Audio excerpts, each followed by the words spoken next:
The Paul Leslie Hour, helping people tell their stories. And now, your host, Paul Leslie. Hey, it's me. Ladies and gentlemen, welcome to the Paul Leslie Hour. Just remember that the show is made possible through listeners and viewers like you. Just go to thepaulleslie.com and click on Support the Show. Thank you to all of you who have contributed. Now let's get into the interview.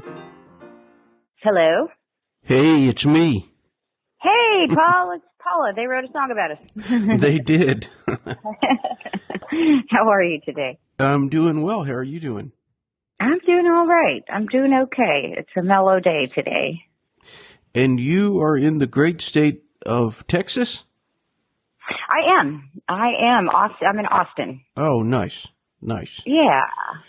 Well, ladies and gentlemen, I'm very pleased to be welcoming this woman. The woman you hear with us is Paula Nelson. She has a voice I've grown quite accustomed to. You can hear her as the lovable and personable radio host on Willie's Roadhouse on Sirius XM. You might also have heard her on Outlaw Country. Paula Nelson is also a soulful singer. As a recording artist, she's released a number of albums. Last year, she interpreted some great songs. I'd like it if you all would check out the singles, The Reason and the Rhyme, To Be Alone with You, Brand New Key, just to name a few. Paula Nelson has shared the stage and recorded with people like Ray Wylie Hubbard and her father, Willie Nelson.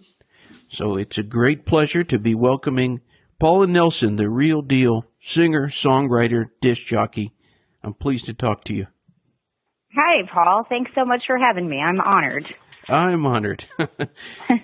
and I am always wanting to sing Hey, Hey, Paula with you. We can. I think I only know the first couple verses, or just the main part. I think we'd have to do some practicing. I know people wouldn't want to hear me sing, but they would want to hear you sing.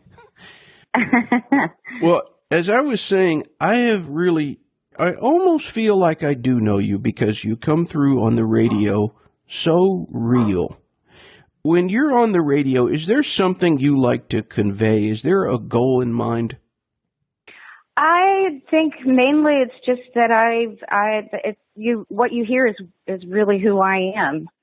And I've been, especially being the daughter of someone so famous as my dad is, I've always been a very down-to-earth person. So is he. My whole family is. I mean, he taught us well. My mom is wonderful as well. And so that's the way I was taught to be. And I think it makes people feel comfortable. I've had a lot of wonderful compliments from people saying, it sounds like she's talking to you. You're her friends. Right. It's like a normal conversation. And I think that's the main thing is I want people to know who I am. And again, this is what you hear is me. Well, what's that like interacting with the listeners and having people say, "Oh, I know Paula"? It's for the most part been great. I mean, for me, it's always been great. I know some people I might not be their cup of tea definitely I know I'm not the greatest DJ in the world. I enjoy what I'm doing, and I like being able to, especially listeners that listen all the time, people who are driving for a living or out on tour, or they just drive trucks. And it's nice to have a nice voice coming out of the radio that's familiar and real. And it makes me feel good that when people relate to, especially there's a lot of animal lovers out there. So they know what kind of person I am immediately with my animals. And sometimes Lily, my dog Lily, likes to get vocal, and then that's Lily's Roadhouse. Well, that is definitely something. When I listen to you on the radio, it always comes true that you are someone who really loves animals. And I share the feeling that you have. I think they're gifts in this life we have. Have you always been an animal lover? Always. always. There's a picture. I mean, we always had dogs and cats and horses, and I've had donkeys and goats and dogs and cats and birds and snakes. I'm not much. I mean, I'm okay with snakes, but I let the one that's living in my chicken coop live because it's a rat snake and he's in free pest control. As long as he doesn't mess with me, then we're okay. And I'm not going to mess with him. Just quit eating my eggs. Stick to your namesake. So, yeah, I've always been an animal person, and you're right. They are such a gift, and they're 100% non-judgmental and loving. You know when they love you, and you know when they're unhappy, or if they're unhappy about something. But they're the best friends that you can have, and they've been a great comfort for me all my life. I used to, when I was out on the road, I had a little dog named Bradley who was 17. He was my road dog, but he for years was out on the road with me. And before when I quit touring, but Bradley was with me all the way through it. And that was something very comforting to me because it was difficult on tour. I wasn't really happy. I love the singing and I love interacting with folks on stage and being able to sing. But it's the hard part is getting to the venue and to, all those other things. And so it was a nice comfort to have my little Bradley on the road with me. And I feel that way throughout all the stuff, kind of this crazy stuff that's been going on in the world. They've also been a great comfort there. They're just always there. And yeah, I'm a sucker for animals. Well, in particular, I'm hoping you can tell us about the chickens. I used to have chickens, and I always feel if you really observe them, they are very fascinating animals. They are. I had no idea. I mean, when we were kids, we lived on a ranch and there was, chickens, and we would collect the eggs, but I had never really spent time around any. And I got these as little babies. And, I started out with 12 and ended up with 5. And that's just, unfortunately, something that I've learned happens. Some make it and some don't from that early age. But and they're so personable too. I mean, I would sing to them when they were little babies in their little, baby chicken pen. I was going to say crib, but I would sing to them. And now they're all grown up and I've got so many eggs. I've been taking them to like shelters for people, homeless shelters, and giving them to my neighbors. I mean, I get, about 5 eggs a day, an egg a day from each chicken. I'm running out of egg recipes. But they're wonderful. And I didn't understand a lot about chickens either, that I don't know how exciting this is going to be for your listeners, but when they're freshly laid eggs, if you don't wash them, you don't have to refrigerate them. There's a natural substance in the chicken laying the egg that keeps it fresh, even in the heat. Now, I have not necessarily tried that because I'm like, okay, I believe it. Like I've left them on the counter for a few hours, but I'm like, I'm just going to go ahead and as long as you don't wash them, they'll stay fresh for long periods of time. But I usually just stick them in the refrigerator and they stack up. The other day I had 8 dozen in there. And so I was like, all right, I'm going to have to go to my neighbors and stop by some places and drop off some eggs. But they're a joy. They really are. And they're funny to watch them run. And I can pick them up and pet them. And, some folks over at Sirius XM, Dallas Wayne and Mojo Nixon call me Ellie Mae, which is probably true. I can definitely relate to Ellie Mae, and she was cool too. Well, the songs that you spin, especially on Willie's Roadhouse, just great music, and sometimes I'm just floored by a certain song, and then it occurs to me that it might be 50, 60 years old. Why do you think that these classic country songs have endured? Well, I think because, well, it definitely was a different time. These days, music's totally gone from CDs, it's gone from albums to CDs to digital. And, there's more and more people out there trying to make it and touring and making records and more ways to play them than just on the radio. Now there's, YouTube and the internet. And I think those old songs are just, for me personally, they're a wonderful education on kind of a simpler time.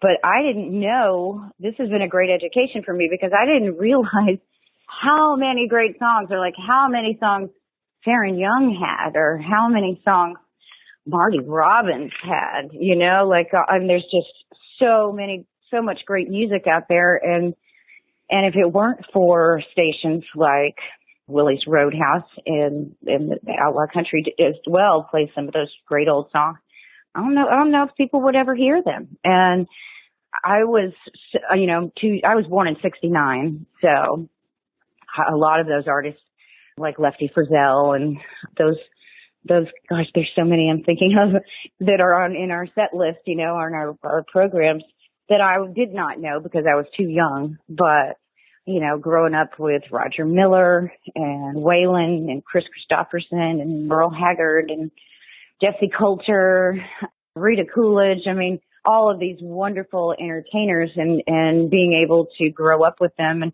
then come to Willie's Roadhouse because I was an MTV kid, and so I heard all these great songs, but I didn't appreciate them at the time because, I was into the MTV thing and the Stray Cats. And but since working at Willie's Roadhouse, and especially Willie's Roadhouse, I've been able to, again, receive such a wonderful education in these performers and songwriters and songs. And for me, it does take me back to like a different time when things weren't so crazy. I know there were bad times back then as well.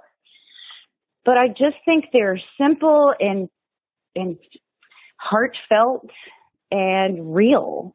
And, I had to become a certain age to really, really appreciate them and also realize just how many great songs, because you would only hear so many of, Lefty Frizzell has a whole lot of songs that weren't hits, that, a lot of people just play the hits. And so it's really wonderful to have received this education in music.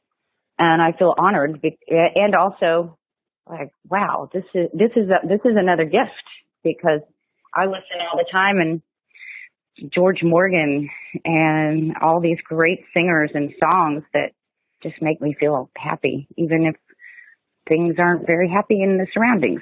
Great music can take you to a different place. Oh yeah, that's for sure. And I can tell you there have been times where I've been listening to you, or I've been listening to Charlie or Jeannie, and well, just not long ago, I remember it just seemed like such a heartfelt introduction. You introduced your father and your Aunt Bobby doing an old song, but just, it was so beautiful. I was sitting there in my car. I'd already gotten home, and I was misty-eyed listening to them do Always. Oh, yes. Yes, that's another one of those. And Aunt Bobby, and again, because they're my family, I'm in awe of them also and their amazing talents. Like, Aunt Bobby taught me how to play the piano, and I can't play it anything like Aunt Bobby. And same with Dad. Like, the way their music comes across and comes out is, well, not only is it brilliant, but it's also very sincere and very real. And I think that's why so many people, love my dad and love my Aunt Bobby, is because they know that they're real people, but they're also really talented. I'd like to talk about your songwriting and your recording. Have you always been a writer? Actually, I have not necessarily. And even today, I wouldn't necessarily call me a writer. I mean, I've written songs, but I have a hard time, like, I have to live them first. Like, I'm not one that can just sit down with someone and say, hey, let's write a song.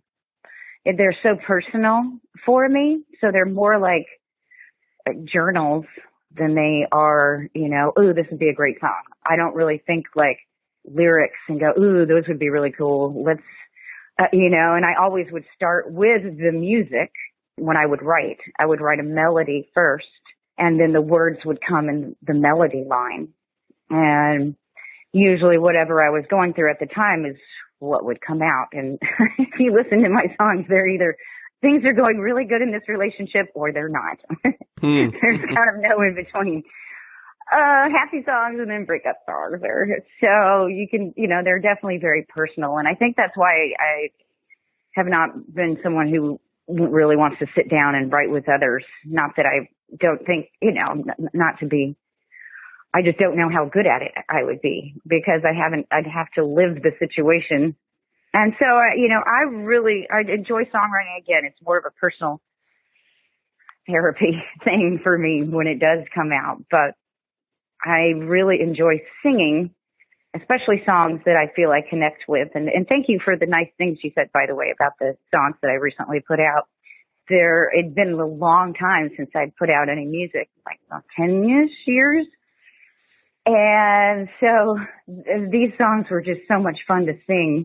And again, thinking back to Willie's Roadhouse songs, I didn't know about, I've always been a Charlie Rich fan. And again, I only knew certain, like, behind closed doors and the most beautiful girl in the world. And I didn't realize how many other great songs he had that, like Mohair Sam. I just recorded Mohair Sam with my band. Again, towards the education of songs and songwriters and performers. But I'm really just enjoying at this point singing songs that make me, again, just feel good, and songs that I feel are like, yes, I've got to sing that, like Brand New Key. I got into a roller skating phase during the pandemic, and it's like, I should record that song because not a lot of, and I also tried to pick songs that not a bunch of people have done, if any. If there's, you know, when Dad and I did the Have You Ever Seen the Rain song, I had done it first. Was in the studio recording it, but we were on tour, and I had all these original songs. And so on tour, it would confuse people. Well, number one, people were all, the venues couldn't help themselves from putting Willie Nelson's daughter in the either on the marquee or in the papers. And, you know, that was difficult for me because I wanted to do it on my own. I didn't want to go on tour with my dad and be seen as his daughter. I wanted to do music on my own and make my own path. And so that made it very difficult when club owners would do that, because then people expect me to sing on the road again. I can't tell you how many times someone has said, I think you should sing your dad's songs. And I was like, yeah, I think not. No, thank you. Except I Never Cared for You. I did record that one. But again, you know, it's not a signature song that someone would go, oh, that's a Willie Nelson song. And so when I had recorded Have You Ever Seen the Rain? And I said, let's do a cover so that when we go out on the road, people will have something to hear that is familiar. Like, oh, yeah, but I do know that song, because they were all originals there for a while. And so I said, let's do Have You Ever Seen the Rain? I heard it on the radio, and while I was driving one day, and I thought, but let's do it in a sitting on the dock of the bay kind of feel, and slow it down so that it doesn't, you know, I don't want to totally just redo what they did, and I don't want to copy it. I want to try and make, you know, a little bit more me. So we had recorded it, and it was just the rough versions that we had, and nothing had been mixed or mastered. And I played it for my dad, and he said, we were on the bus, and he said, oh, Paula, this is good. I said, oh, thanks. Thank you. And it was just, you know, me singing it. And he said, no, this is really good. And I said, thank you. And then I started thinking, I was like, I think he thinks I wrote it.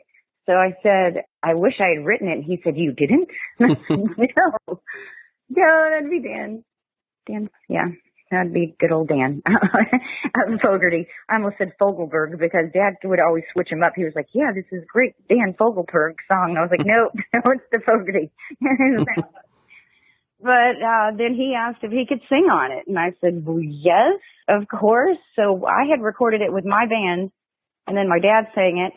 And then we had I think that was on the Little City CD. And then not too long after, he and Buddy Cannon put together the album To All the Girls, the duets album. And he asked if I would sing that song with him because there was all these amazing ladies on that record. And he asked me to also be one of them to sing, a duet with him, like Dolly Parton. It's just so many great ladies on that. I mean, I don't want to leave anybody out, but anyone who knows that record knows how many great female singers were on there with him. So that's when we did Have You Ever Seen the Rain? But I'm sorry, I didn't mean to go all the way around in the whole, explaining. But so that's why the singing has become a wonderful thing, and I like singing songs that fit for me. So I haven't been writing as much to answer your original question. I'm kind of enjoying just singing songs that work for me. Well, you should know, I'm glad you mentioned the To All the Girls duets album. Yes. I think that of all those duets, I mean, like you said, these are some of the greatest singers ever. Mm-hmm. If I had to pick, my two favorite duets would be the one that you did, Have You Ever Seen the Rain? You and your father, of course. And then the other one I really liked, Back to Earth, Melanie Cannon and Willie. Those were the two knockouts to me. Oh, yes. Yes. Those were wonderful. I mean, and that's a wonderful one. And I was also thinking about the Dolly Parton To the Moon and Back. Great. All those, it's just great. It was just such an honor. And I couldn't believe it when he asked me. I was like, wait, really? Yeah. Melanie Cannon, she's such a great singer as well. Unbelievable singer. And she's a really cool lady, too. Is there anyone you've always wanted to sing with that you haven't yet? Oh, gosh. Well, I'm such a dork with celebrities. I totally dork myself out. So I haven't, there's a lot of people, of course, I would love to sing with, but I definitely wouldn't be the one to ask them. I'm too shy for all that. I'm like, I don't want to bother them. They've probably got things to do. But when we were on the Outlaw Country Cruise, I've only been on two. And the second one I was on was the one just before last year. But, obviously there wasn't one last year, but the one before that was the last one they had. And I was singing my set one night, and my mom came up to me afterward and she said, Paula, come here quick. And Raul Malo of the Mavericks had came up to her and said, hey, they were headlining, each night there on the cruise. And he said, do you think Paula would sing with me that song, Have You Ever Seen the Rain, on the last night of the cruise with me and the band? And I was like, oh my gosh, will I? Yes. So that was, I can't tell you how cool that was to go on with the Mavericks and sing, that song, Have You Ever Seen the Rain? It was magical. That was pretty much like, well, this is the icing on the cake with that song. It just to be able to sing with Raul Malo. Yeah. It's pretty amazing. But, I have a lot of people that I would love to sing with, and like I said, it's really too many to list, but that definitely was a highlight in my life to sing with Paula Nelson. Great singer. I wish I could have heard you too. There's a YouTube of it. There is a YouTube of it out there, and it's on somewhere on my Facebook page. There's all kinds of stuff, but I'll try and I'll find it and I'll send it to you. Oh, wonderful. Paula, how did you develop your voice? Well, I was a big fan of Jessie Coulter and Rita Coolidge and Bonnie Raitt, Etta James. I mean, again, there's so many of my heroes that, but I grew up with Jesse and Rita. And so I would see them on stage and I wanted to sing like them. And I would even, when I was little and I would sing, my sister and I would get up on stage with my dad during the gospel section of the show. And I would hold my hand like Rita did when she sang, kind of just the limp wrist was on one side and hold the microphone just like she did. And then Jesse Coulter too. So those were really my biggest influences growing up. And then when I got into my 20s, it was Bonnie Raitt. And then I just discovered all kinds of great new voices from there. But I got to see them play live, of course, on tour with my dad so many times and so many shows, that they really were the ones that kind of, and I was a fan of the, blues singers as well. And, they were kind of country blues, they definitely had the ability to sing both. So I think that was where my start came from, is watching those two and thinking, I want to sing like them. And then it kind of just grew. I kind of grew into it from there, finding stuff that fit my singing groove. Has there been a compliment that meant the most to you? There's been a lot. There's been a lot of those. And I think one of them would be when people hear me sing, they feel, again, like I'm singing to them. I mean, that's one of them and one of the ways that it's been said. But, whether it was live or especially heartfelt songs like Have You Ever Seen the Rain, or any of my songs, or, I did an album of covers on Under the Influence. That was the last CD I had put out before I started recording this one.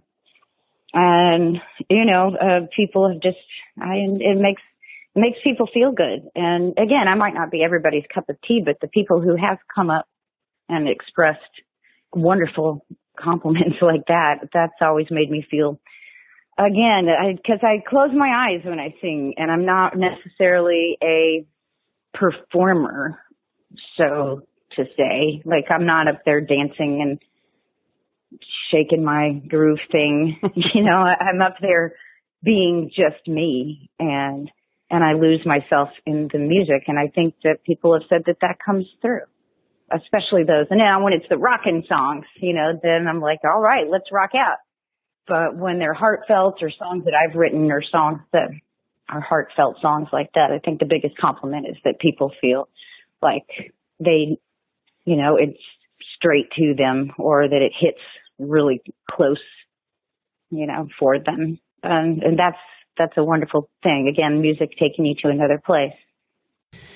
Well, anybody out there, if they're interested, they should look up the Facebook like page. And it's Paula Nelson Band. Look that up and you will find it. Something that I've been noticing lately on the show is I'll get an email from someone and they'll say, I listened to that interview you did with so-and-so, and I'll write them back and I'll say, everything you do online, it's up there. And sometimes I tell them that was 10 years ago that I did that interview. And so we just don't know when someone will hear this. I mean, it could be this week, or it could be a year from now. Whenever someone listens to this, in closing, what would you say to that person who's tuned in? Well, this is me. If you ever wanted to know about me, this is me. And I'm truly grateful for the life that I have been privileged in which to live and grow up, and the music education that I've received is priceless. To be able to be there and grow up with these wonderful humans, and I'm just very grateful. And I have a really cool job where I get to, play these great songs for folks and try to just be me and live. I'm just again, I'm honored that I get to do this and have wonderful folks like you ask me to be interviewed, that want to know more things. I'm just very grateful, and I like what I'm doing, and I like who I am, and I think also part of me in the being just myself, who I am, and being real is because I spent so much time trying to be what everybody else thought I should be, whether it was, ooh, you should be, you should wear that on stage, or you should, it's really difficult for kids growing up, especially with magazine covers and, ooh, girls should look like this, you should be this weight, and it's really not fair to put on. I know this is kind of a wide range of an answer, but I think that's where the "this is me" comes from, is that I'm comfortable. Took a while to get comfortable in my skin and find out that really the only person's opinion that matters really is your own, because you go to sleep with yourself and you wake up and you look in the mirror every day. And it's important to, just be true to yourself and don't be original, be you. Being you is enough. And I think that would be the main thing that I would want people to, to know that that's what I'm all about. And I treat everybody with kindness. And sometimes it's difficult. Sometimes it's difficult to treat everybody with kindness, but I think you're going to get a lot more out of life by doing so.